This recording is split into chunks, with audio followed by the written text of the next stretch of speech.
վերջին շրջանում միջնակարգության հարցում օրինակ ես ուղում էի Էքմենտայի քաղաքական գովազդները Ստեփանում Սամվել Կարապետյանն ուժը օրինակ 60,000 դոլարի կարգի ծախսել էր գովազդերի համար, հետաքրքիր է, որ քաղաքացիական պայմանագիրը ինչ-որ օրեր կար կամ վերջին տվյալներով ընդհանրապես գովազդ չուներ կամ շատ քիչ էր։ Նախ այս մասով քաղաքացիության ինչ-որ խնդիր տեսնում եք այդ ուժերի ծախսելիքին Չէ, երկրորդը, բայց ինչքան տարբերությամբ է ԿՊ-ին։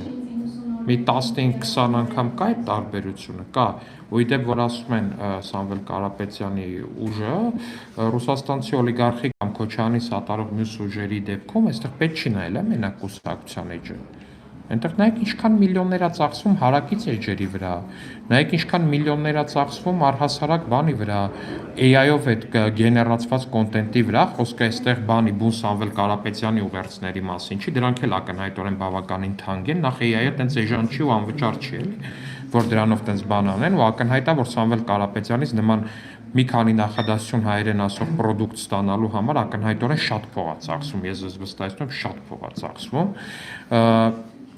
բայց դրանից բացի TikTok-յան էջեր կան, այնտեղ կա գովազդային արշավներ, ես ակնհայտ տեսնում եմ AI-ով պատրաստված թիրախավորող Հայաստանի Հանրապետության քաղաքացիներին թիրախավորող, դա էլ է գովազդում միանշանակ, այդ ամեն ինչը հանրագումարի մեջ պետք է նայել։ Այստեղ հարցը այն է, որ հա, այդ միլիարդները ծախսելու են ու վերջում գնալու են էլի ընտրությունները պարտվելու են։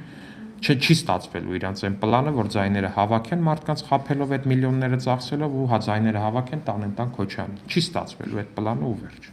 Պարոն Ալեքսանդյան,